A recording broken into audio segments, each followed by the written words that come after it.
ओम नमो भगवते वासुदेवाय नमः।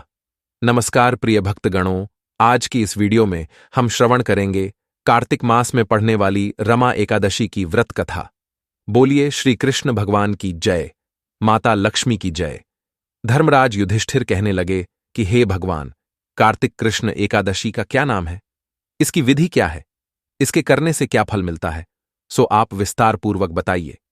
भगवान श्री कृष्ण बोले कि कार्तिक कृष्ण पक्ष की एकादशी का नाम रमा है। यह बड़े बड़े पापों का नाश करने वाली है। इसका महात्म्य मैं तुमसे कहता हूं, ध्यानपूर्वक सुनो। हे राजन, प्राचीन काल में मुचुकुंद नाम का एक राजा था। उसकी इंद्र के साथ मित्रता थी और साथ ही यम, कुबेर, वरुण और विभीषण भी उसके मित्र थे। यह राजा बड़ा धर्मात्मा, विष्णु भक्त और न्याय के साथ राज्य करता था। उस राजा की एक कन्या थी जिसका नाम चंद्रभागा था। उस कन्या का विवाह चंद्रसेन के पुत्र शोभन के साथ हुआ था। एक समय वह शोभन ससुराल आया। उन्हीं दिनों जल्दी ही पुण्यदायिनी एकादशी रमा भी आने वाली थी। जब व्रत का दिन समीप आ गया तो चंद्रभागा के मन में अत्यंत सोच उत्पन्न हुआ कि मेरे पति अत्यंत दुर्बल हैं और मेरे पिता की आज्ञा अति कठोर है। दशमी को राजा ने ढोल बजवाकर सारे राज्य में यह घोषणा करवा दी कि एकादशी को भोजन नहीं करना चाहिए। ढोल की घोषणा सुनते ही शोभन को अत्यंत चिंता हुई और अपनी पत्नी से कहा कि हे प्रिय, अब क्या करना चाहिए? मैं किसी प्रकार भी भूख सहन नहीं कर सकूंगा। ऐसा उपाय बतलाओ कि जिससे मेरे प्राण बच सकें, अन्यथा मेरे प्राण अवश्य चले जाएंगे।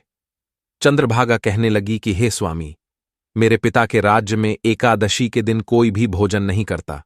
हाथी, घोड़ा, ऊंट, बिल्ली, गौ आदि भी तृण, अन्न, जल आदि ग्रहण नहीं कर सकते। फिर मनुष्य का तो कहना ही क्या है। यदि आप भोजन करना चाहते हैं तो किसी दूसरे स्थान पर चले जाइए, क्योंकि यदि आप यहीं रहना चाहते हैं तो आपको अवश्य व्रत करना पड़ेगा। ऐसा सुनकर शोभन कहने लगा कि हे प्रिय, मैं अवश्य व्रत करूंगा। जो भाग्य में होगा वह देखा जाएगा। धर्मराज युधिष्ठिर द्वारा कार्तिक कृष्ण एकादशी का नाम, इसकी विधि, उसका फल कैसे मिलता है? यह विस्तार पूर्वक बताइए।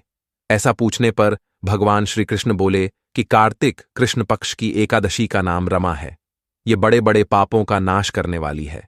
इस प्रकार से विचार कर शोभन ने व्रत रख लिया और वह भूख व प्यास से अत्यंत पीड़ित होने लगा। जब सूर्य नारायण अस्त हो गए और रात्रि को जागरण का समय आया, जो वैष्णवों को अत्यंत हर्ष देने वाला था, परंतु शोभन के लिए अत्यंत दुखदायी हुआ। प्रातकाल होते शोभन के प्राण निकल गए। तब राजा ने सुगंधित काष्ठ से उसका दाह संस्कार करवाया, परंतु चंद्रभागा ने अपने पिता की आज्ञा से अपने शरीर को दग्ध नहीं किया और शोभन की अंत्येष्टि क्रिया के बाद अपने पिता के घर में ही रहने लगी। रमा एकादशी के प्रभाव से शोभन को मंदराचल पर्वत पर धन धान्य से युक्त तथा शत्रुओं से रहित एक सुंदर देवपुर प्राप्त हुआ। वह अत्यंत सुंदर रत्न और वैदुर्यमणि जटित स्वर्ण के खंभों पर निर्मित अनेक प्रकार की स्फटिक मणियों से सुशोभित भवन में बहुमूल्य वस्त्राभूषणों तथा छत्र व छंवर से विभूषित गंधर्व और अप्सराओं से युक्त सिंहासन पर आरूढ़ ऐसा शोभायमान होता था मानो दूसरा इंद्र विराजमान हो। एक समय मुचुकुंद नगर में रहने वाले एक सोम शर्मा नामक ब्राह्मण तीर्थ यात्रा करता हुआ घूमता घूमता उधर जा निकला और उसने शोभन को पहचान कर कि यह तो राजा का जमाई शोभन है, उसके निकट गया। शोभन भी उसे पहचान कर अपने आसन से उठकर उसके पास आया और प्रणामादि करके कुशल प्रश्न किया। ब्राह्मण ने कहा कि राजा मुचुकुंद और आपकी पत्नी कुशल से हैं। नगर में भी सब प्रकार से कुशल हैं, परंतु हे राजन, हमें आश्चर्य हो रहा है। आप अपना वृत्तांत कहिए कि ऐसा सुंदर नगर जो न कभी देखा न सुना, आपको कैसे प्राप्त हुआ? तब शोभन बोला कि कार्तिक कृष्ण की रमा एकादशी का व्रत करने से मुझे यह नगर प्राप्त हुआ, परंतु यह अस्थिर है। यह स्थिर हो जाए ऐसा उपाय कीजिए। ब्राह्मण कहने लगा कि हे राजन, यह स्थिर क्यों नहीं है और कैसे स्थिर हो सकता है, आप बताइए, फिर मैं अवश्यमेव वह उपाय करूंगा। मेरी इस बात को आप मिथ्या न समझिए। शोभन ने कहा कि मैंने इस व्रत को श्रद्धारहित होकर किया है, अतः यह सब कुछ अस्थिर है। यदि आप मुचुकुंद की कन्या चंद्रभागा को यह सब वृत्तांत कहें तो यह स्थिर हो सकता है। ऐसा सुनकर उस श्रेष्ठ ब्राह्मण ने अपने नगर लौटकर चंद्रभागा से सब वृत्तांत कह सुनाया। ब्राह्मण के वचन सुनकर चंद्रभागा बड़ी प्रसन्नता से ब्राह्मण से कहने लगी कि हे ब्राह्मण, ये सब बातें आपने प्रत्यक्ष देखी हैं या स्वप्न की बातें कर रहे हैं? ब्राह्मण कहने लगा कि हे पुत्री, मैंने महावन में तुम्हारे पति को प्रत्यक्ष देखा है। साथ ही किसी से विजय न हो ऐसा देवताओं के नगर के समान उनका नगर भी देखा है। उन्होंने यह भी कहा कि यह स्थिर नहीं है। जिस प्रकार वह स्थिर रह सके सो उपाय करना चाहिए।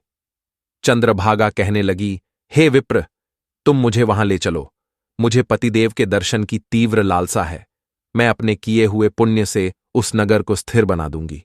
आप ऐसा कार्य कीजिए जिससे उनका हमारा संयोग हो, क्योंकि वियोगी को मिला देना महान पुण्य है। सोम शर्मा यह बात सुनकर चंद्रभागा को लेकर मंदराचल पर्वत के समीप वामदेव आर्षि के आश्रम पर गया। वामदेव जी ने सारी बात सुनकर वेद मंत्रों के उच्चारण से चंद्रभागा का अभिषेक कर दिया। तब आर्षि के मंत्र के प्रभाव और एकादशी के व्रत से चंद्रभागा का शरीर दिव्य हो गया और वह दिव्य गति को प्राप्त हुई। इसके बाद बड़ी प्रसन्नता के साथ अपने पति के निकट गई। अपनी प्रिय पत्नी को आते देखकर शोभन अति प्रसन्न हुआ और उसे बुलाकर अपनी बाईं तरफ बिठा लिया। चंद्रभागा कहने लगी कि हे प्राणनाथ, आप मेरे पुण्य को ग्रहण कीजिए।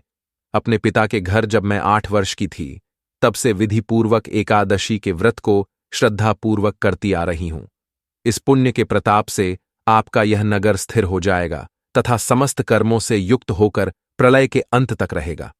इस प्रकार चंद्रभागा ने दिव्य आभूषणों और वस्त्रों से सुसज्जित होकर अपने पति के साथ आनंदपूर्वक रहने लगी। हे राजन, यह मैंने रमा एकादशी का माहात्म्य कहा है। जो मनुष्य इस व्रत को करते हैं, उनके ब्रह्म हत्यादि समस्त पाप नष्ट हो जाते हैं। कृष्ण पक्ष और शुक्ल पक्ष दोनों की एकादशियां समान हैं। इनमें कोई भेदभाव नहीं है। दोनों समान फल देती हैं। जो मनुष्य इस माहात्म्य को पढ़ते अथवा सुनते हैं, वे समस्त पापों से छूटकर विष्णु लोक को प्राप्त होता है।